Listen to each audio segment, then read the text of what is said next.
Chapter 361. But the spiritual power remained inexplicably high, now hovering around 58,237. Of course, in the present world, the spiritual power was only for reference, as there were too many factors affecting combat strength. However, now Su Qi not only could withstand the spiritual power consumption of 1,000 people, but the consumption was also not too much. Because the most important point is that I can borrow an identity. Su Qi only needed to do one thing, convince everyone that he was the Venerable. By borrowing this identity, the power of the word spirit was even stronger than imagined. It was because the belief in the Venerable was insanely high, nearly maxed out. Boom, boom, boom. Chased by several high-speed black shadows, Su Qi moved swiftly, his body dodging at incredible speeds. His opponent, having 7th rank strength and having become a symbiont with an infusion of chaotic, possessed extraordinarily high speed and strength. The only problem was the poor accuracy, but as more chaotic black shadows emerged from all directions, Su Qi felt the murderous intent encircling him. Ghost face. Can you devour it? Su Qi looked at the swirling ghost faces around him. They shook their heads in frustration. It seemed that once the chaotic merged to a certain extent, it was like being binding, and could not be easily separated. This was also why, in front of him, the Venerable routinely collected the ghost liquid. Come back. Su Qi recalled all the power of the ghost faces, much of which he had released into the nightmare space, which initially was out of control. But the nightmare space was no longer just a small place. After his ascension to 7th rank, his spiritual power had seen a significant increase. The entire nightmare cottage, now a manor of thousands of square feet, provided sufficient space for Gan Wensue to train the Black Shadow Corps. Boom, boom, boom. The Venerable's expression grew even calmer, his smile still present, but his hands moved faster. Many houses were being destroyed. The ground was torn apart. This power was becoming increasingly tumultuous. 2 protectors were also rampantly killing the residents around. Only Jimmy Dale looked on in a daze, having never seen such a battle. The scene filled him with an unstoppable tremor. Su Qi's figure brushed past the numerous black shadows, rapidly bursting through the manor as everything was wildly destroyed. It seems these things took quite some time to build. Isn't it a bit of a pity to destroy them now? Yes, it indeed is a pity. The Venerable's voice came, but it's no longer important. Everything here ought to be utterly destroyed and rebuilt. Then I will lend you a helping hand. Su Qi finally raised his hand. A resounding cube condensed directly in the air, pressing down from all directions towards the opponent. The whistling air friction produced a sharp tearing sound. At the same time, his figure immediately turned toward the Venerable. The opponent's strength was not to be underestimated.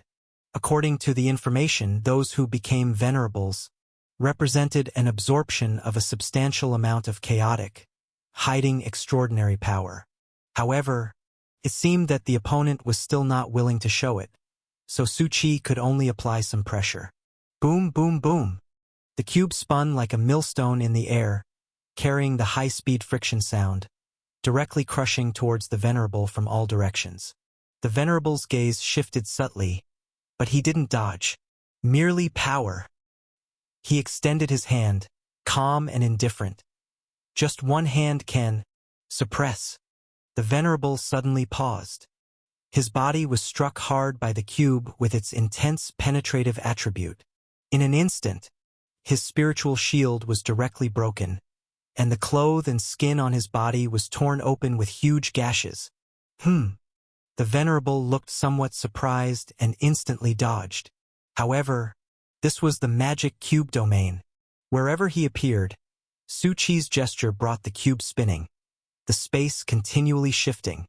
Get lost! The Venerable extended his palm, and a terrifying spiritual impact burst forth. It formed an ethereal palm that blocked the 2 cubes. Su Qi squinted his eyes. Although the magic cube had advanced, its power could not possibly be as strong as during the battle with the God of Anxiety, and the consumption, for now, appeared quite large. After all, the magic cube space could almost exist permanently, and using it was equivalent to creating a domain space on its own, so the substantial consumption could be understood. Currently, it spans about 300 meters in width. However, that was enough. The Venerable was almost disgracefully overwhelmed by the attacking assaults of the cubic space. Su Qi, however, was not in a hurry. The opponent's own strength was one aspect, but the true power came from him being a Venerable, one that had not yet forced out the powers of the chaotic liquid and the abyss totem. Enough! The Venerable's voice finally carried a few notes of an angry roar. Gradually, a rumbling sound began to rise around them, and black chaotic liquid surged violently behind him, forming a monstrous body. It instantly blocked the cube. It even burst it directly open. Boom! Su Qi felt this astonishing strength, and his eyebrows raised as a terrifyingly sinful aura directly hit his face. The opponent's murderous aura had skyrocketed. A true great evil man. So annoying, the Venerable softly said. I actually really dislike showing this side of me. It's very ugly. His voice was hoarse, and the black monster behind him flickered wildly like a malfunctioning TV screen. But it's very powerful. He touched his own wounds. Each of them healed rapidly under the surge of chaotic liquid. I also seem to have understood.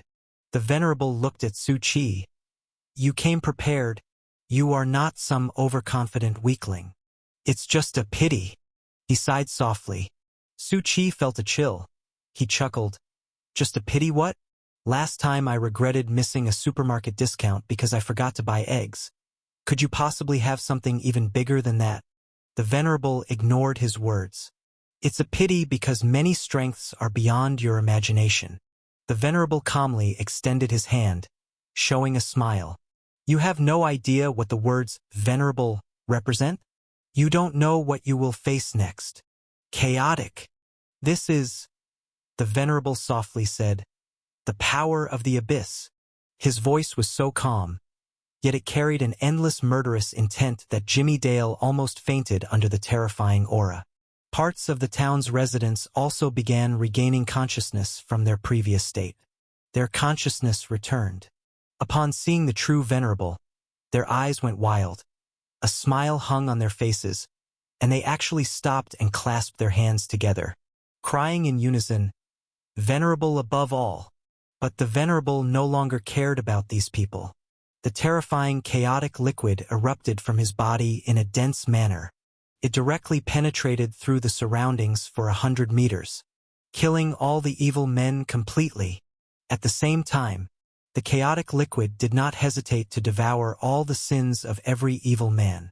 They trembled all over, and their will crazily passed away. The extension of the Venerable's power, spiritual impact, burst again. They all howled madly, their bodies covered by the chaotic liquid from the Venerable, gradually spreading over their entire bodies, every one of them turning thoroughly into chaotic monsters. Not a trace of their consciousness remained. Seems somewhat familiar. This was the first time Su Qi had seen such monsters. Their bodies had black stripes. The forms were entirely different, but the only commonality was the dim blue pattern visible all over their bodies, filled with a strange power, somewhat resembling the deep red sea demon of the anxious land. And speaking of the abyss just now, it wouldn't have come from one of the divine of abyss, would it? However, my chaotic liquid seems a bit different. Su Qi lightly waved his hand. A large amount of chaotic liquid also emerged from him. Everything devoured by the dark star could be utilized, and this part of power did not even need cultivation like the Venerable did. Devoured by the dark star, it immediately became compliant. But the difference was, the host for the chaotic liquid was not himself, but the dark star.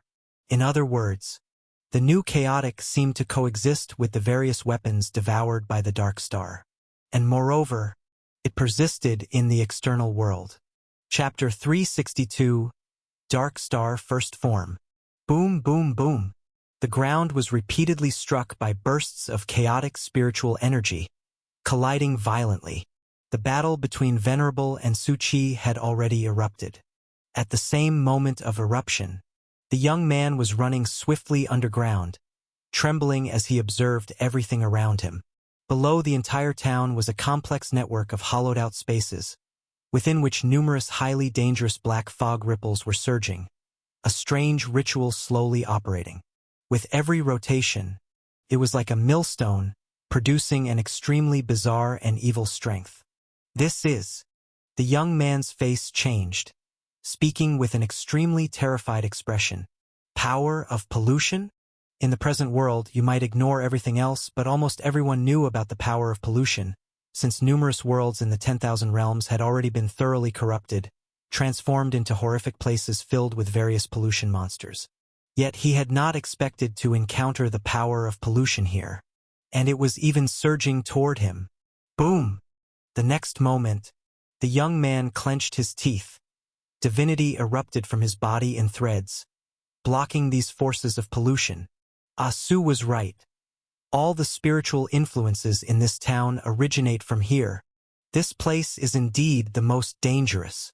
And he was holding the old man in his hands, who had been drained dry, with only half a body and a head remaining, on the brink of death, but still alive under the cover of the chaotic liquid. What in the world is going on? The young man stared intently at the old man. He already knew that this person was a cultist, a believer of the abyss, but he had not anticipated such bizarre occurrences here. The old man let out a sinister laugh. You're all going to die, all going to die. Shut up! The young man roared at the old man. Or I'll kill you right now. The old man, continuously bleeding and pale to the utmost degree, pain gnawing at him, still wore a mad grin. What can killing me do? Our lives are meant to be sacrificed. The young man cursed. To hell with you. What to do now? It seemed the ritual around him was initiated by Venerable. A large amount of pollution power and infiltrating chaos combining, seemingly summoning something terrifying. Asu had only told him to bring this fellow and find the central location, then prepare some things here, and he would hold off the so-called Venerable. Now, no matter, I can only do as Asu said. The young man took out a piece of paper from his embrace. With trembling hands, let me see. With sin blood draw this pattern. Add half an apple, 21 strands of hair, a spoonful of shit. The young man's eyes widened. The hell? Did this say shit? Then added after any other filthy substance can be used in replacement. F***CK. Why not write just that line? The young man cursed and began setting up directly with his hands. The reason he brought the old man was because his blood met Su Chi's standards. He could tell this was some kind of ritual. Though unclear of its purpose, he could only trust him at the moment. The old man cackled watching the scene, his eyes sinisterly expressing, "That damn guy, I admit he has touched the core here, but he should know, the more he knows, the closer he is to death." None of your damn business, the young man retorted while continuing his preparations. Chaos, pollution, Abyss's ritual. The old man instead began talking even more, his eyes brimming with devotion and madness. This is part of the Venerable plans. Very soon. His eyes shifted toward the other side of the ritual, fervently saying, "You will understand." The young man clenched his teeth and continued setting up, regardless of anything else. Above, Su Chi's battle with Venerable had reached its climax. Thud! A great explosion from Venerable's gesture directly exploded in mid-air, turning the whole town into ruins. His entire form propelled forward, his figure violently moving, charging directly at Su Chi, and Su Chi raised Dark Star, transforming it into a Gatling heavy machine gun. Its dark exterior was parasite with chaos, blending with various weapons. Hud hud hud. Bang!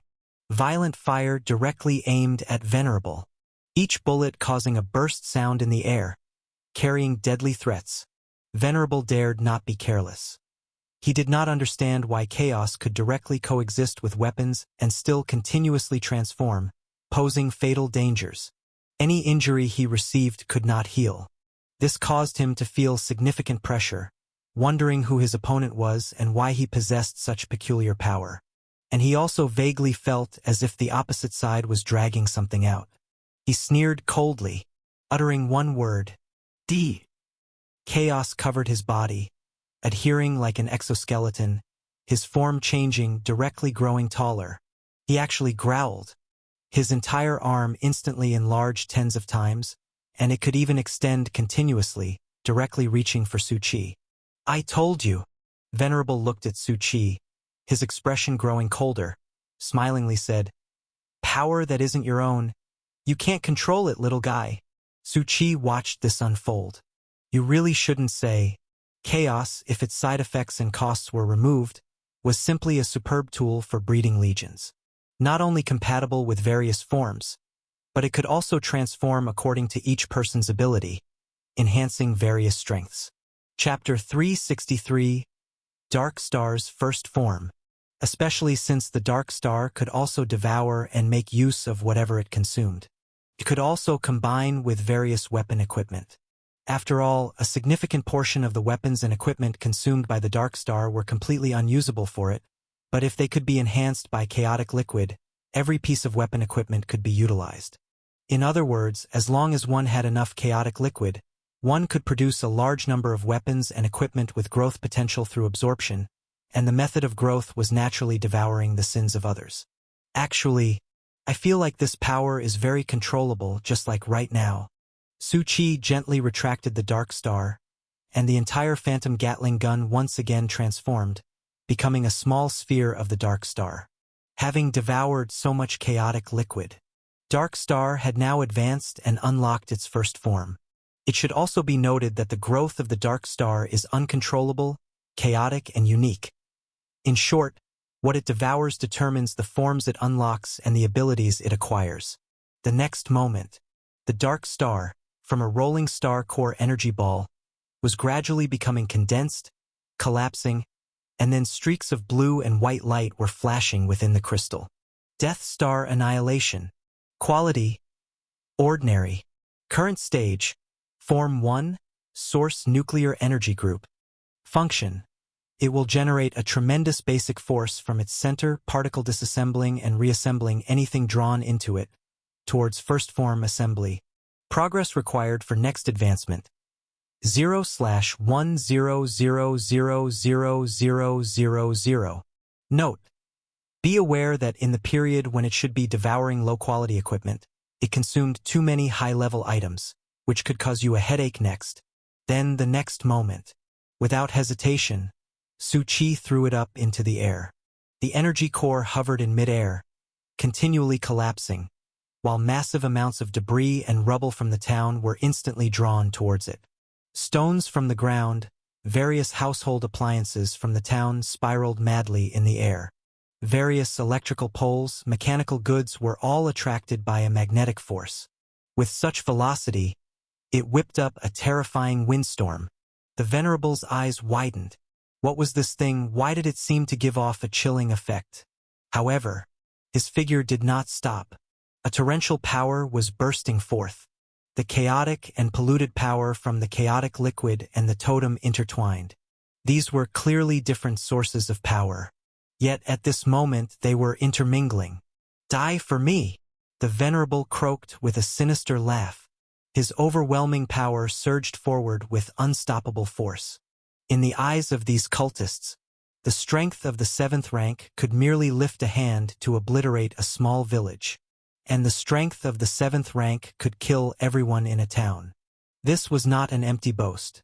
It was because the 7th rank had enough spiritual power to grasp the dangerous powers capable of destroying a town, and hence the comparison was made.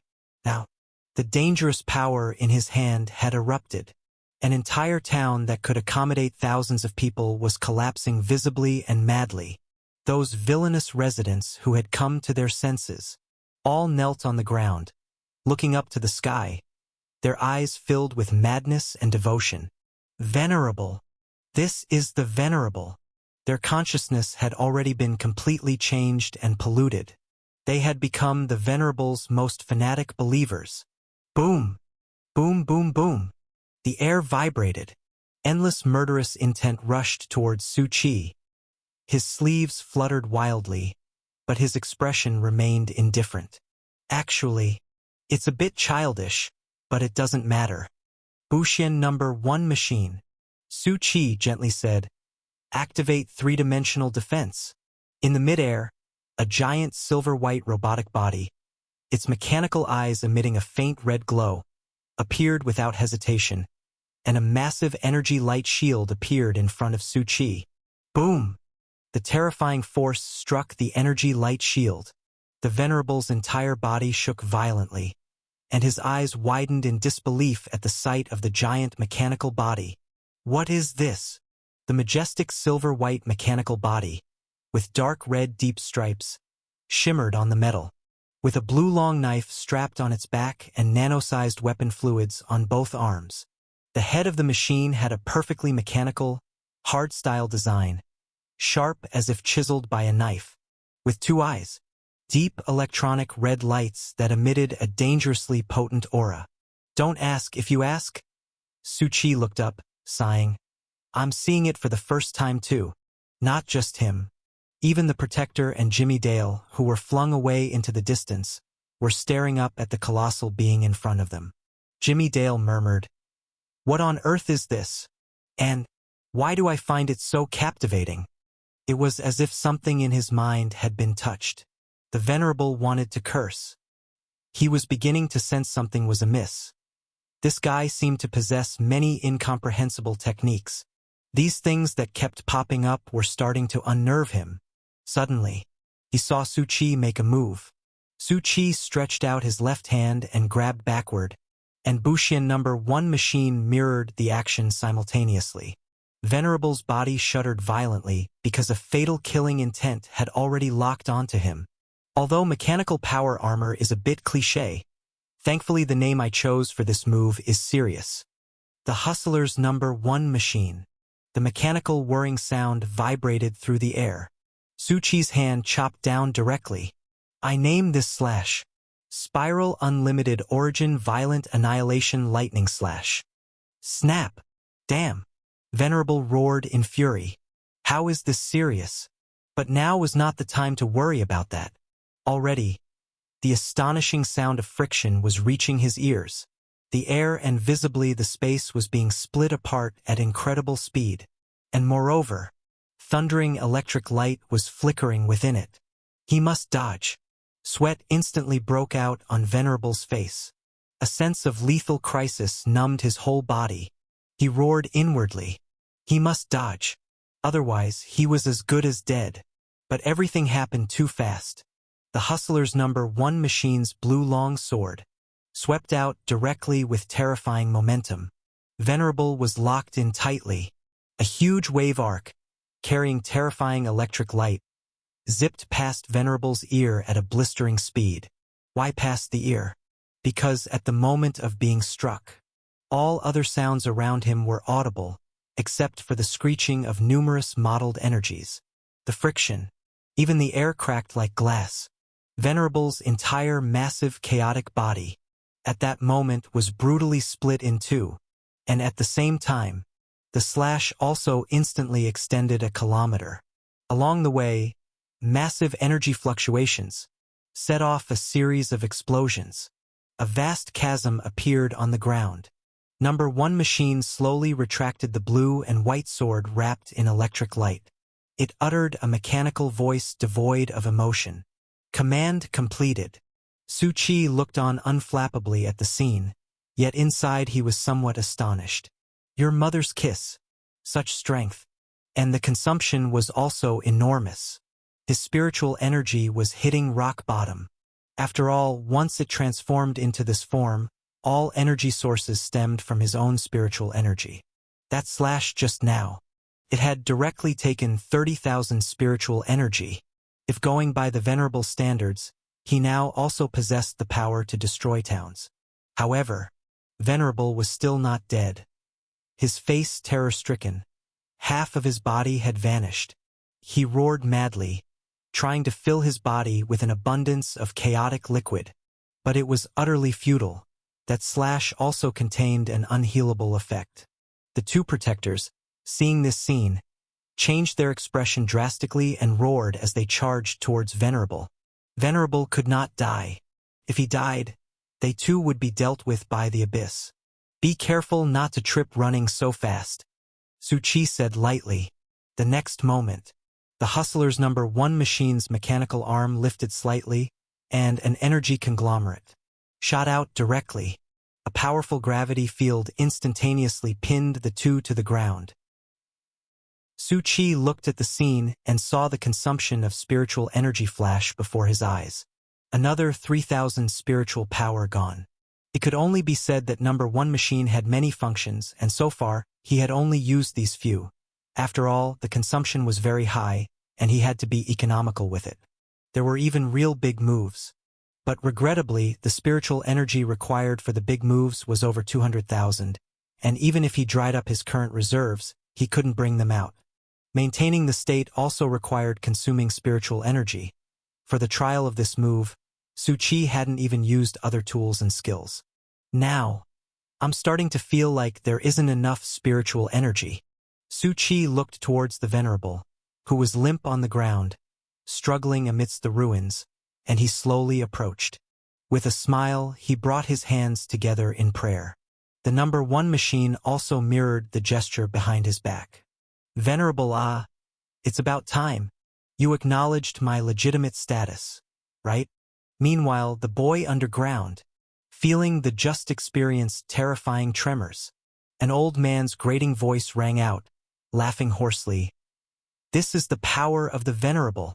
That guy has probably been completely killed by the Venerable. Shut up. The boy, with a face full of urgency and panic, was arranging everything, muttering, Su, you must hang in there. Chapter 364. The Evil God's Venerable Plan.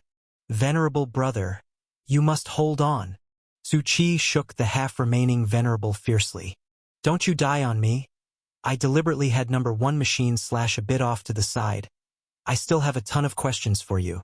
The strength of number 1 machine was indeed a bit too powerful, and coupled with the extraordinary nature of Dark Star, that strike was indeed excessively brutal.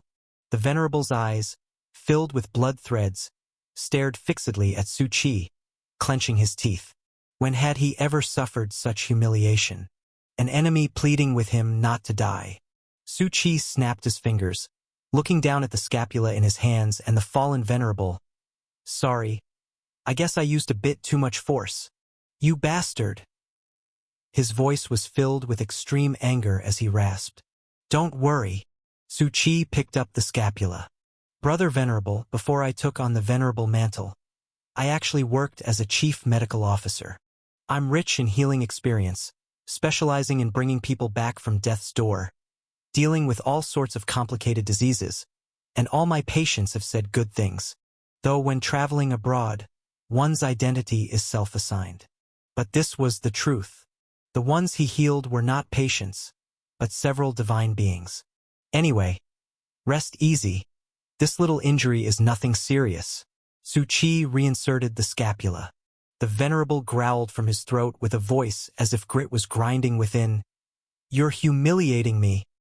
He now lay almost in shambles, but the strong symbiotic force of the chaotic liquid flowing and merging within him, so long as the chaotic did not utterly annihilate, and he hadn't suffered any strike leading to destruction, there was still a chance at life. If one were to disregard the side effects and the price, this alone was enough to cause countless people to strive and scramble for it. But this was like an indelible corrosion. Once the price is paid, there was utterly no turning back. Even if one advanced to a high sequence, even to demigod, one would suffer from this erosion incessantly, a lifetime struggle. Su Chi shook his head. Honestly speaking, with you like this, why would I humiliate you? I just want to ask you some questions. Answer well, and I'll grant you some dignity. The Venerable clenched his teeth fiercely. Dignity? Get out of your self-esteem. I am the Venerable, the future pillar meticulously chosen by the great Abyss God sect. You think you can kill me? The Venerable seemed too injured, spat out a mouthful of blood, eyes bloodshot as he glared at Su Chi, chuckling through bloodied lips. Impossible! The Venerable's mask was falling, his chaotic power surging and nearly swelling up. Even more so, a massive amount of black fog and howling dark shadows spewed forth furiously from within the totem. But Su Qi did not retreat or evade, for he could see that this was not some attack skill, nor did it pose any danger. It was just a last resort for escape. This trump card was still sourced from the totem on his body, the power of a vast force behind him that was establishing a connection with a ritual underneath the town. However, none of that mattered. If he was going by what he had planned, then by now the setup was nearly complete. Su Qi looked at the Venerable's face.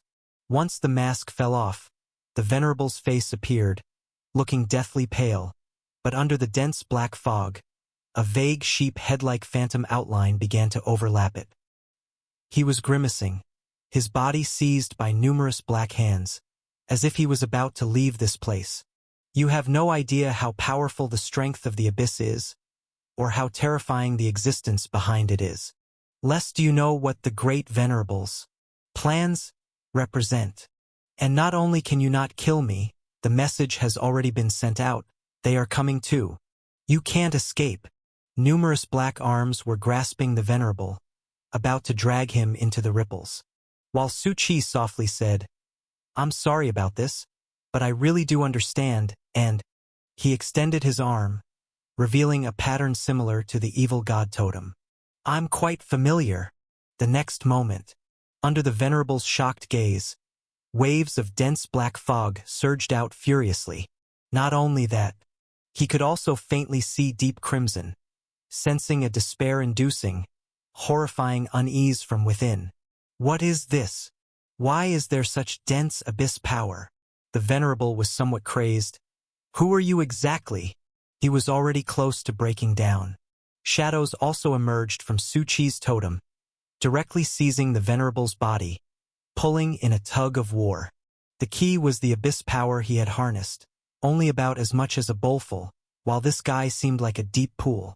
Because I too am a devotee of the abyss.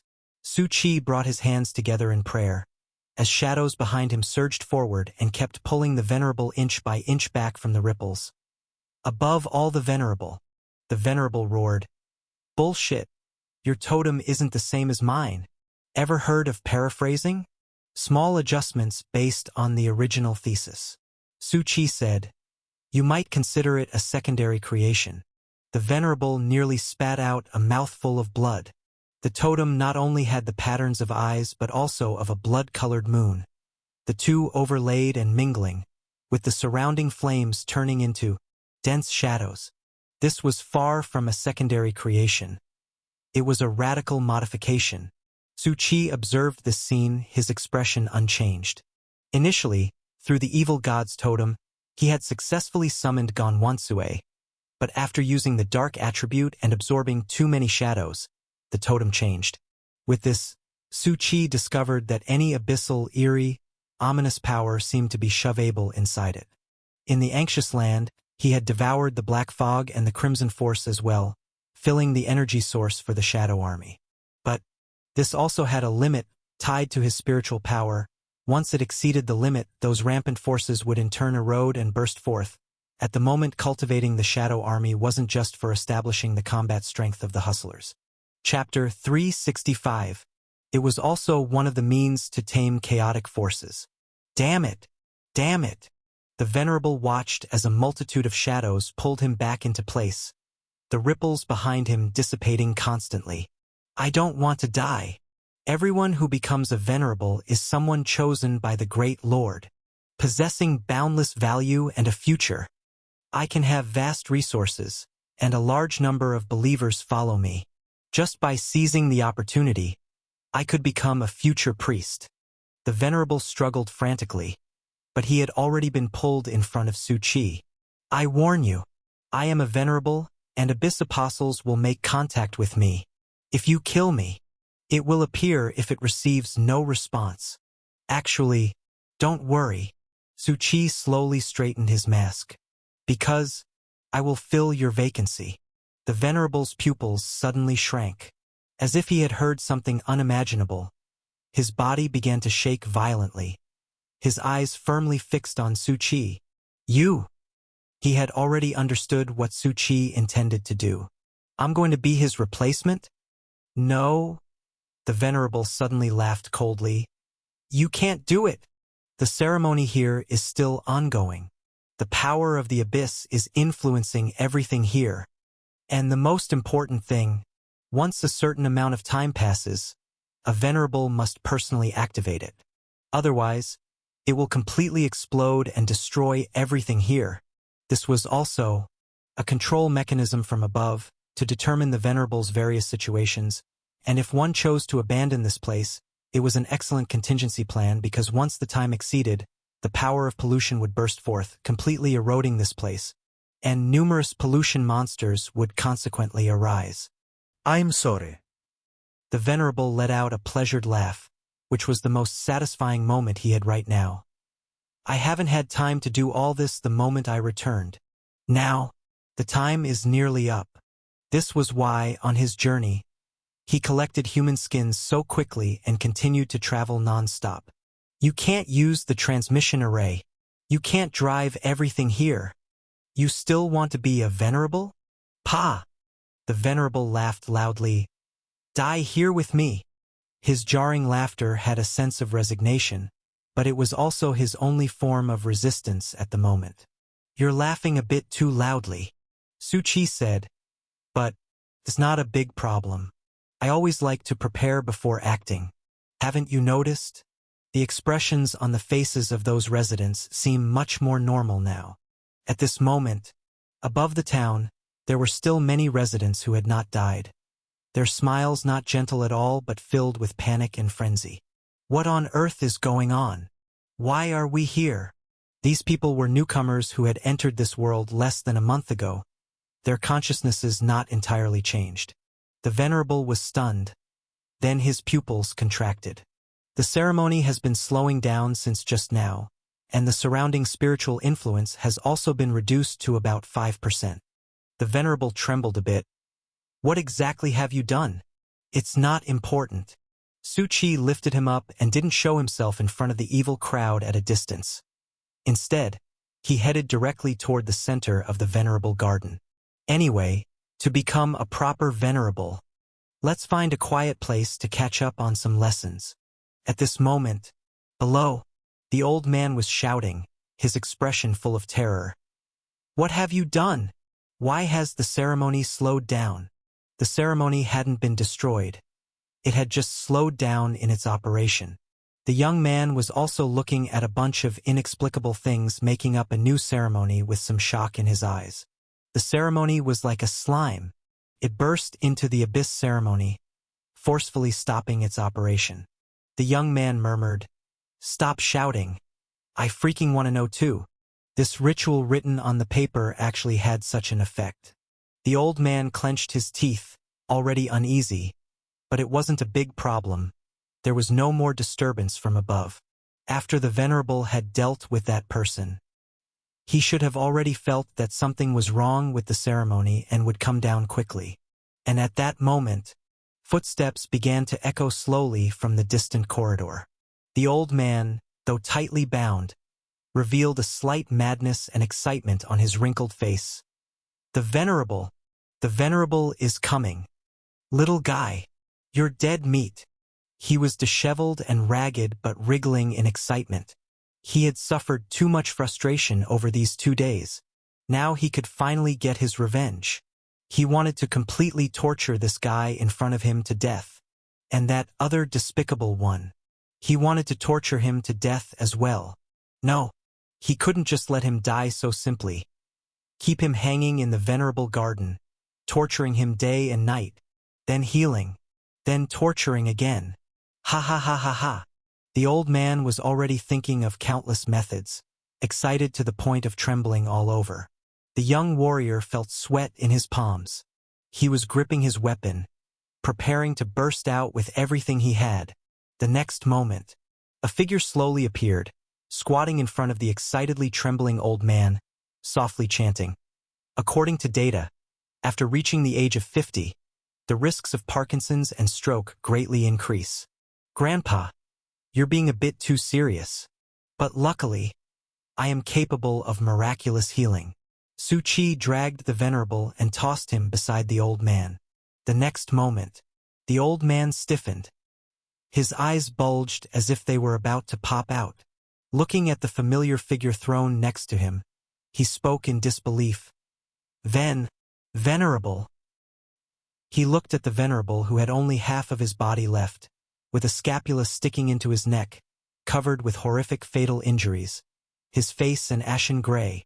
The mighty being he had been hoping for. How could he be in an even more wretched state than himself? Su Chi looked at the young warrior and smiled. You see, immediate results. The young warrior stared blankly at the scene.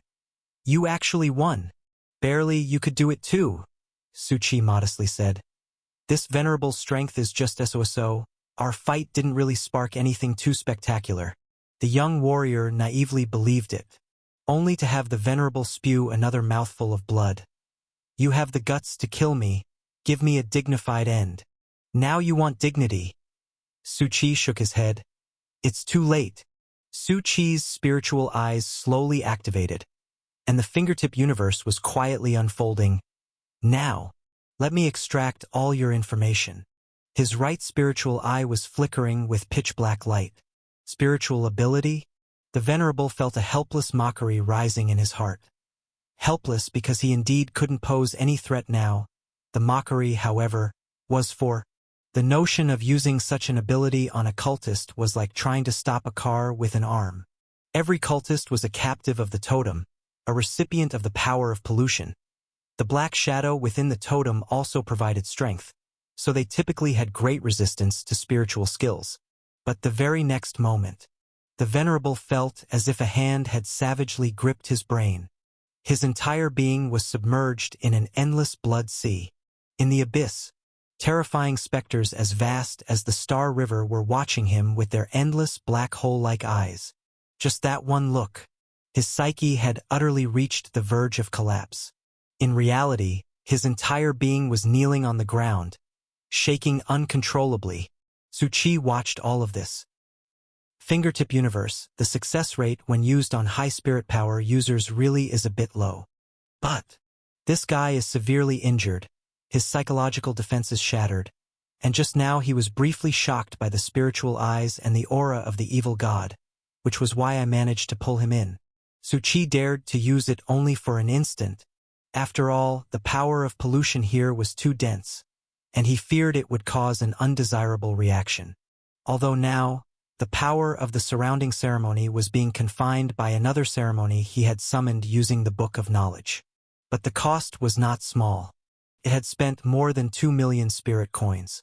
The old man looked at the Venerable with eyes closed, shaking non-stop for nearly 10 minutes in shock. Su Chi finally slowly opened his eyes, and the Venerable was filled with extreme terror. The moment he opened his eyes and saw Su Chi, he actually screamed and lost his mind.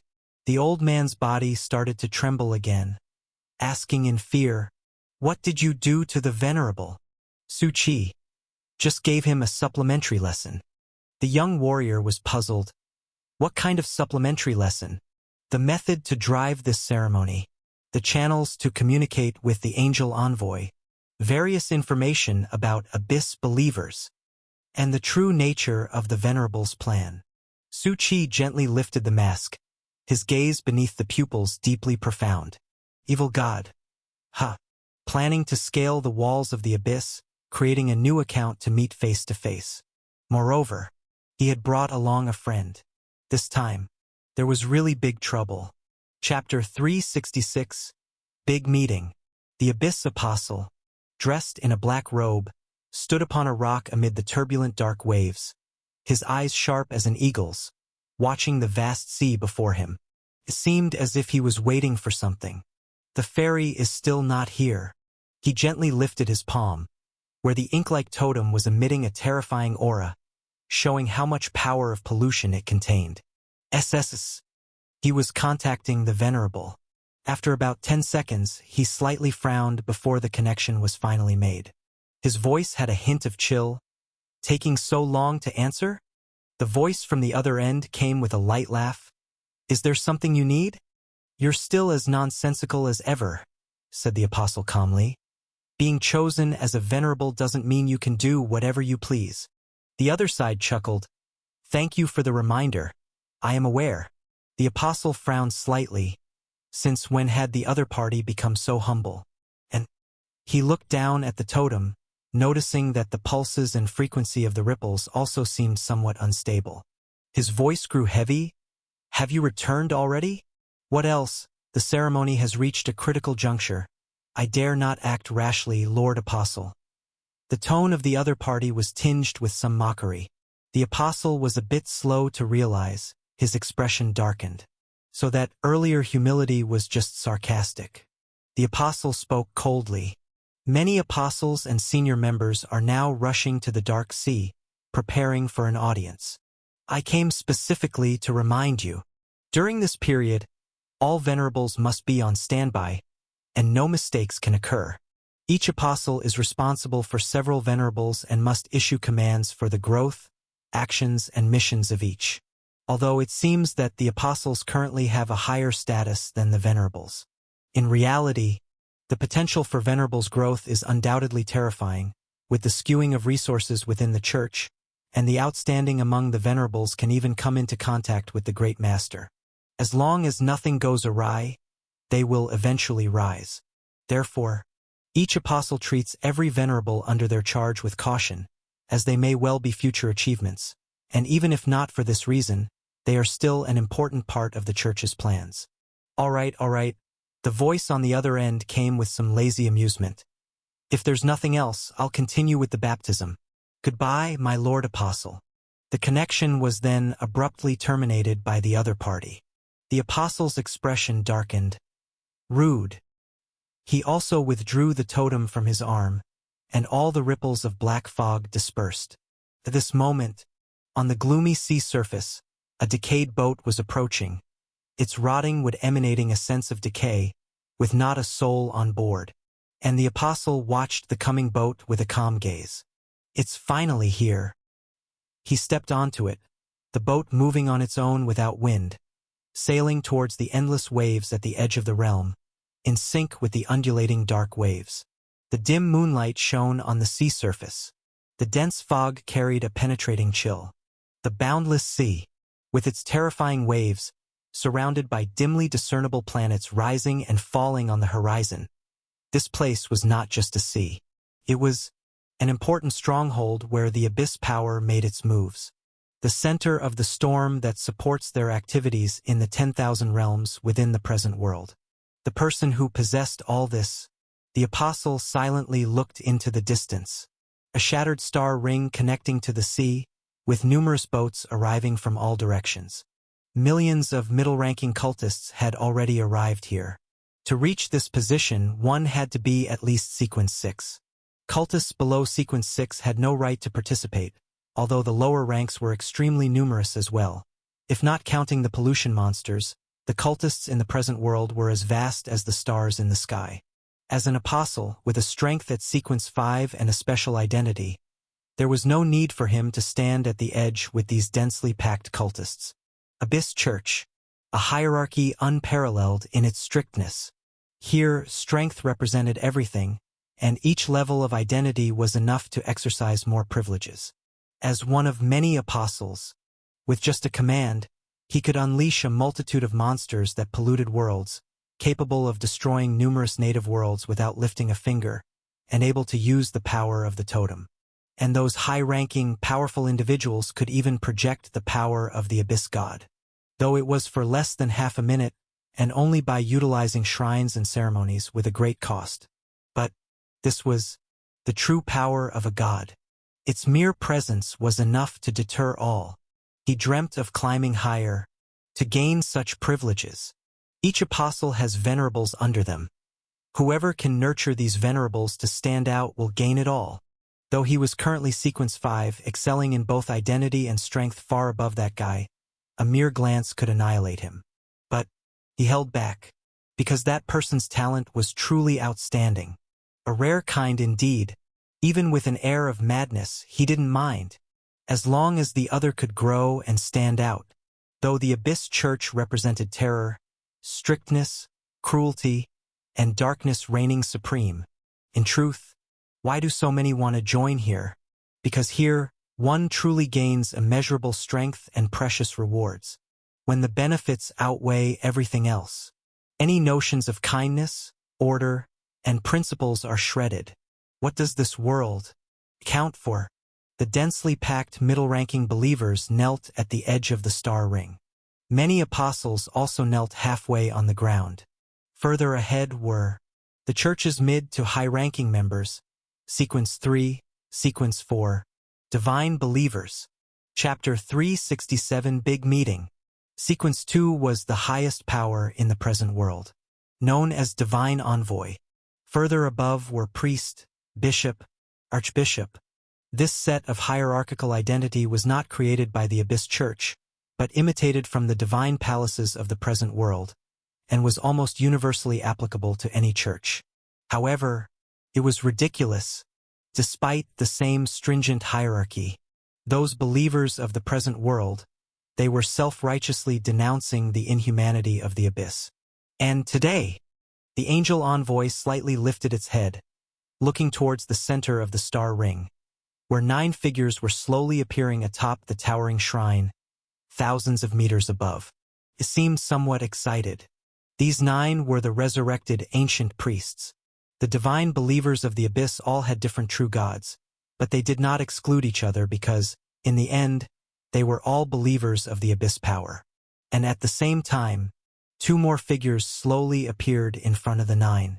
Both were draped in long robes, one in a black robe with sheep head eyes and flames, the other in a deep red robe, emblazoned with a blood-colored moon, replete with despair and unease.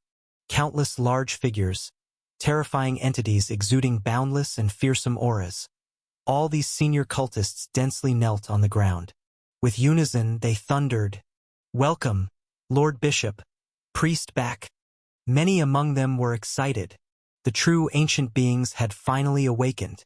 So, the power of the Abyss, the true God they worshipped, must not be far from a complete appearance in the present world.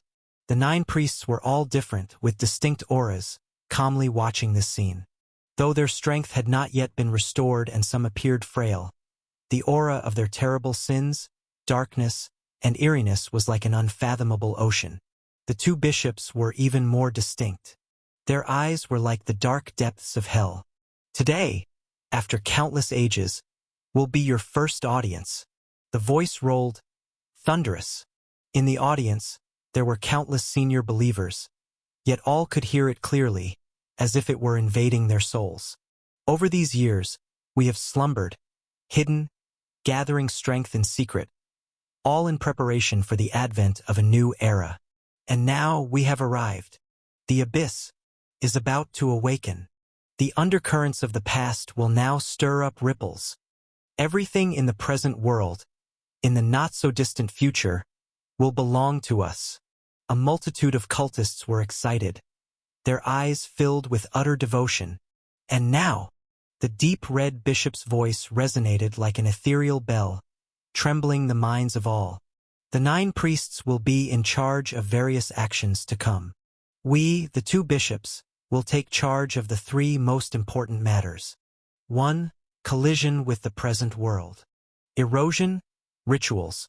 Once all actions begin, countless waves will accumulate, creating the most terrifying collision. The crowd's eyes gleamed with excitement, which meant they were about to spark a terrifying war that would surely cause endless sensation. 2. The Venerable Plan. The attention of countless people sharpened. The Venerable Plan was critical, and they well knew this point. Whether the great true God could descend sooner depended on the Venerable Plan, the most paramount goal of all current efforts. The angel envoy also instantly felt a strong sense of responsibility settle upon itself. After all, it was part of the team responsible for the Venerable Plan, even if not very noticeable. After all, there were more Venerables than one might imagine. The competition was intense. But, as long as the Venerables under one's charge emerged victoriously, the angel envoy, with fervent eyes, looked at the many believers before it, and it too would be able to stand at the front, near the Abyss Shrine. 3rd, the black-robed bishop stated calmly, announcing the third crucial matter. The crowd listened intently, their faces elevating with excitement. That is, to find the despicable person. Everyone's expression froze. For a moment they thought they had misheard. Finding the despicable person? They were not unfamiliar with this name. Whispers had already spread through the abyss, the will of their master seeking this despicable person. But, back then, everything was still vague, and clues about the despicable person were scarce. Although they were searching, there had been no new developments for a long time. Slowly, the fervor cooled down. I had thought it was a matter not of high priority. Yet now, it was once again recited from the bishop's mouth, and it was on the same level as the previous two visibly important events. Their expressions were somewhat dumbfounded. Increase the bounty once more, and utilize new strengths of our church to seek clues, the robed bishop commanded coldly. This despicable person, we must find him. Countless believers no longer had any doubts, all bowing their heads.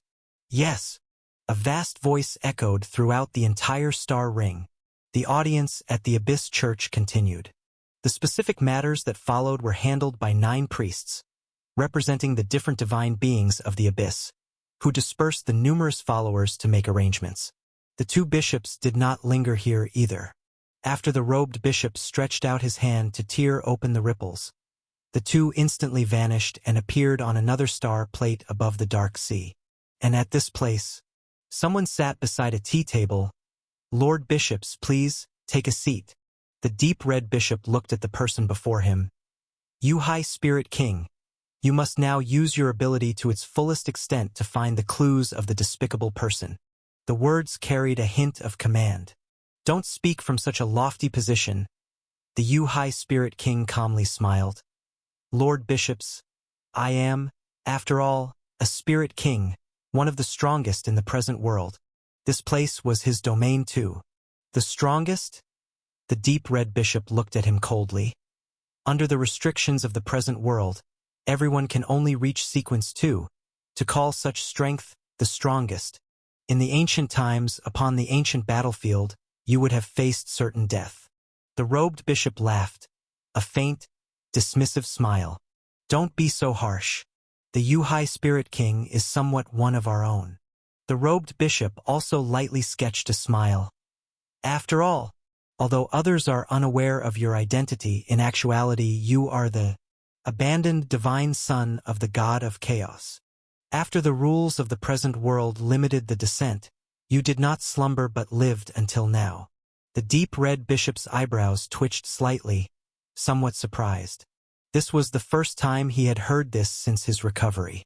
Hearing the word abandoned, the You High Spirit King showed no change in expression, indifferently saying, Fate always presents choices at the appropriate time, and I feel the path I'm on now isn't wrong. The robed bishop smiled without comment. His words had elevated the You High Spirit King as the divine son of the god of chaos, but it was entirely to flatter him in reality. After all, the god of chaos, ever-changing, blending force with everything, rather than being called a divine son, it would be more fitting to say that he was just an ordinary one among the endless products of power. But none of that was important. They only needed him to fulfill his value. Speaking of which, the You High Spirit King casually inquired, Why does the great Lord Evil God seek this despicable person? Don't ask too much, the robed bishop replied with a calm smile. That's not something for you to inquire about. All you need to do is well take care of your own tasks.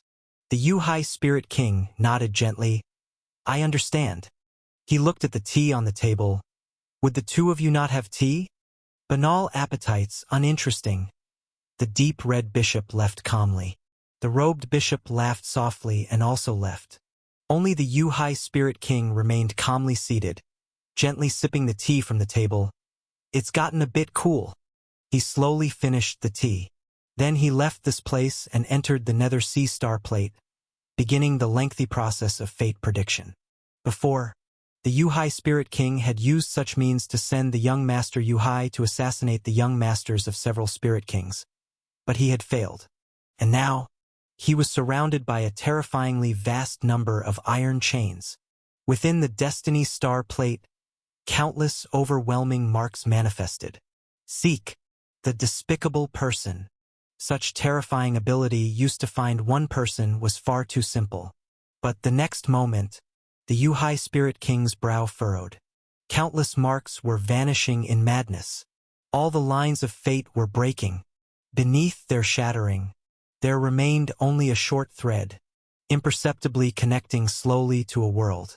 Chapter 368, The Deceiving God Su Buxian.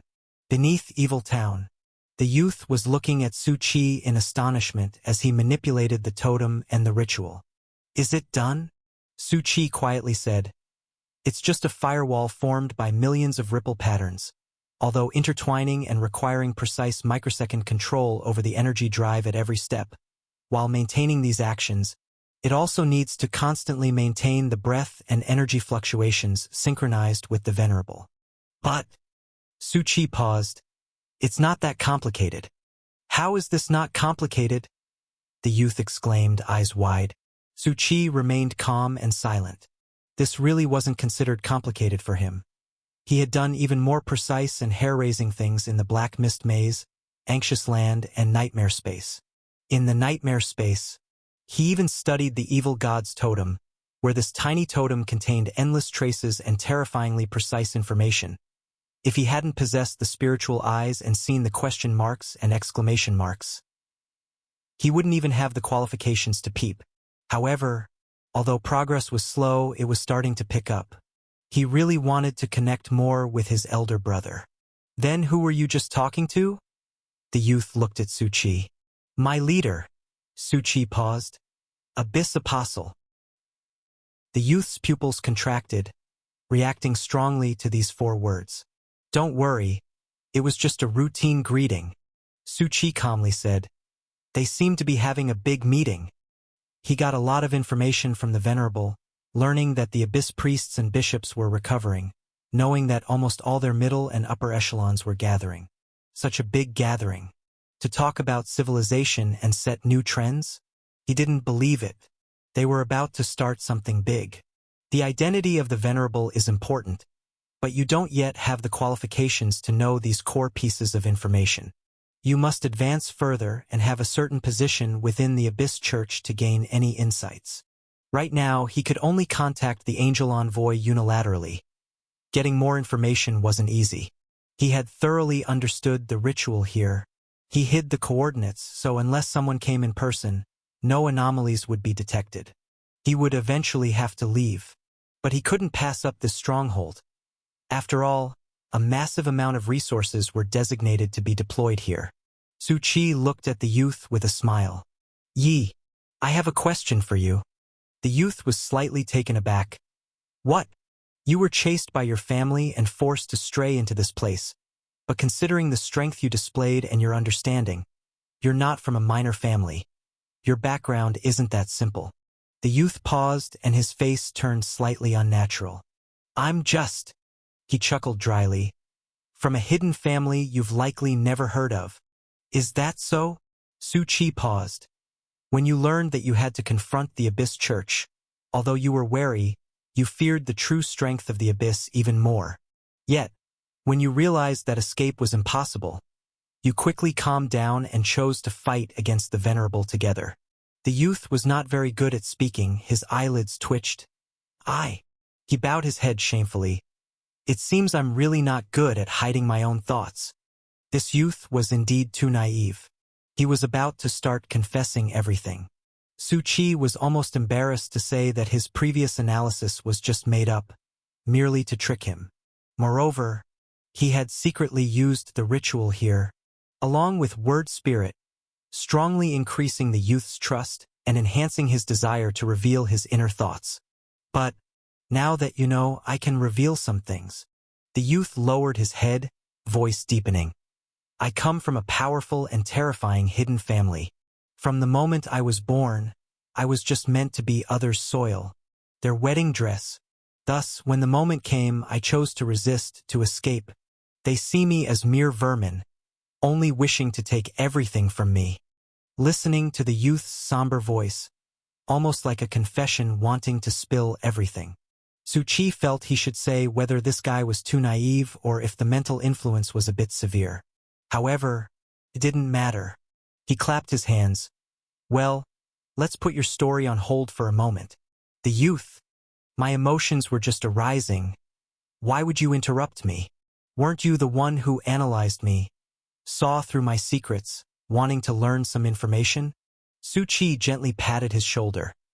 The past is past. The present is most important. Right now, being hunted, fleeing, breaking away from your family, wandering alone, weary both physically and mentally, living every moment in fear of danger. And what you need most now is a stable, safe, and protective environment, right? The youth was slightly taken aback. The words struck a chord, memories of countless escapes, the cruelty of family all surged forth. He slowly yet firmly nodded his head. I know, but... He clenched his fist, then shook his head, voice hoarse and low. Su, you don't really understand my situation. There's no safe environment for me, and no organization or power wants to shelter me. And my situation isn't as simple as you think. Su Chi did not use the ritual to influence him further. He had interrupted the other's confession because while doing so could reveal all the information about the youth's background, the youth himself was already suffering from the coercive methods of his family.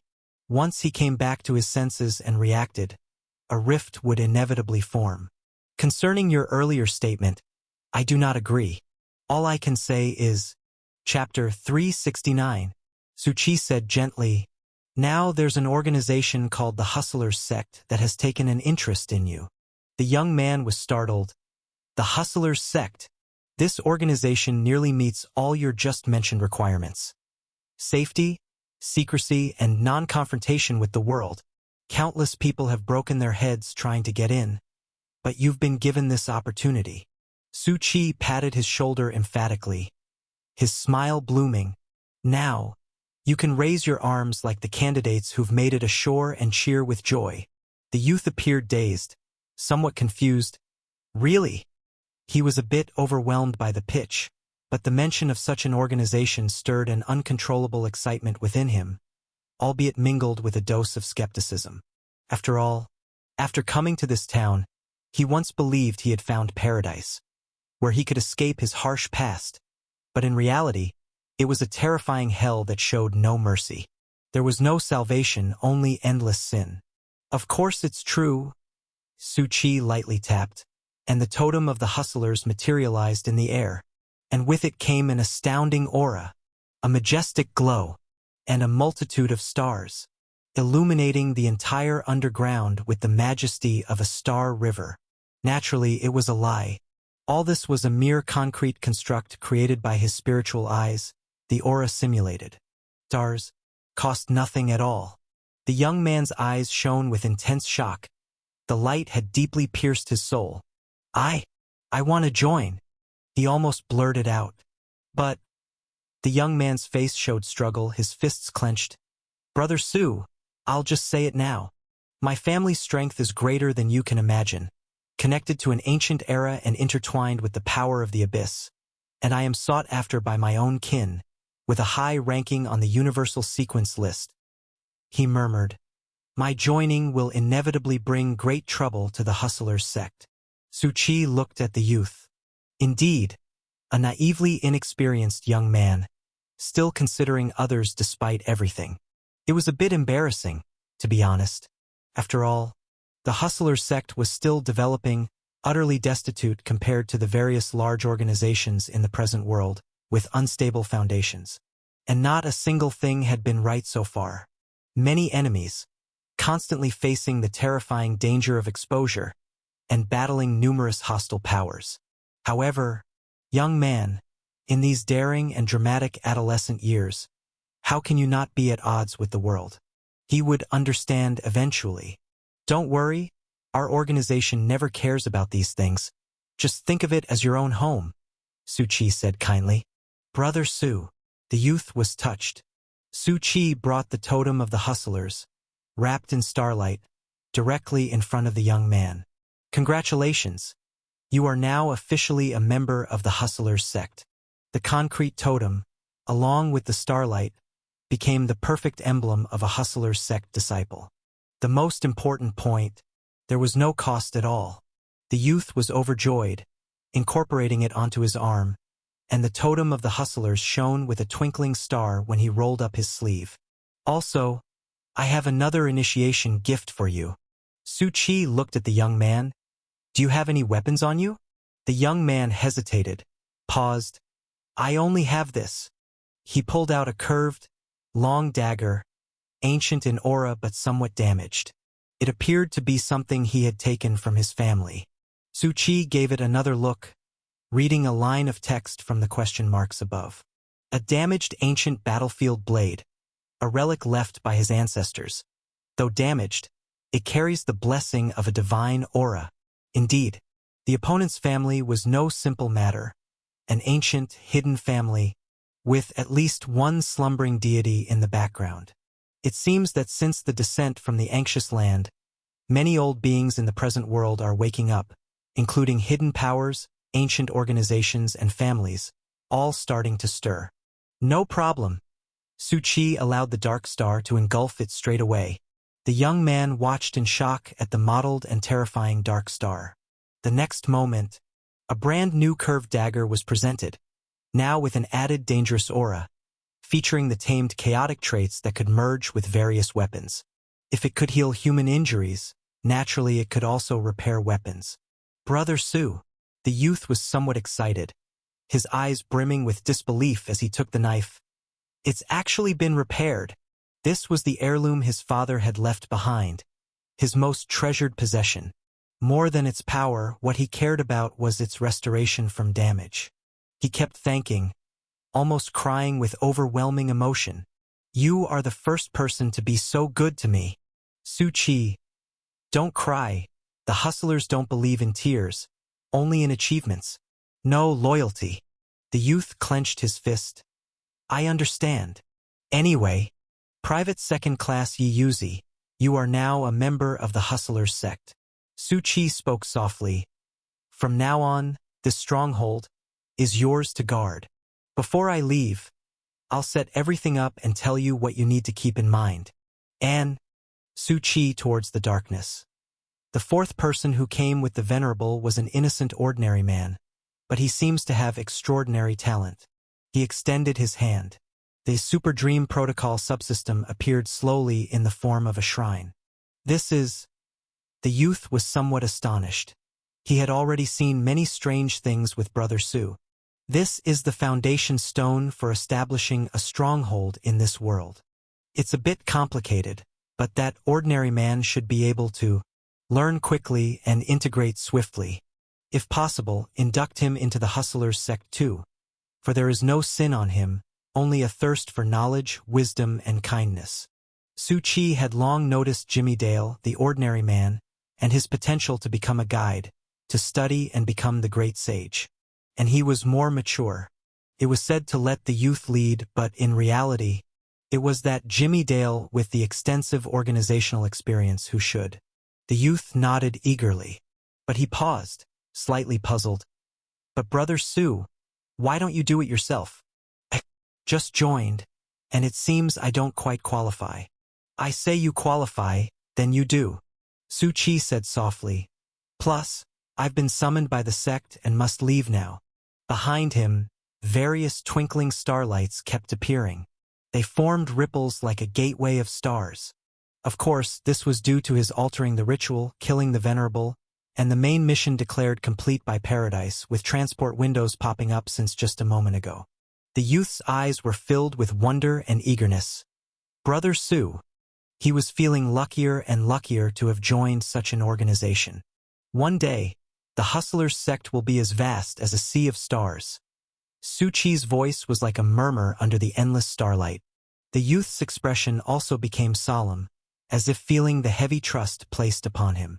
Watching Su Chi's figure disappear into the starlight, he gently raised his head and stretched out his hand to grasp the starlight. Brother Su, rest assured, I will definitely carry out your instructions.